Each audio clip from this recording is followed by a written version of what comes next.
Ringraziamo vivamente, immensamente l'Istituto Lombardo Radice di Gravina di Catania per averci ospitato oggi e per averci consentito di esprimere, di dare tutta la nostra solidarietà a chi ne ha bisogno, ovviamente con le nostre esperienze e con le nostre testimonianze che oggi porteremo qui in questo istituto. Questo è un progetto che è stato promosso da Libera Impresa, che è l'associazione anti-racket e anti-usura, che ha sede a Belpasso, ma che si occupa di tutto il territorio della Sicilia orientale.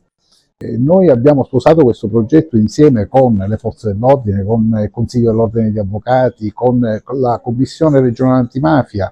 perché vogliamo dare un segnale alle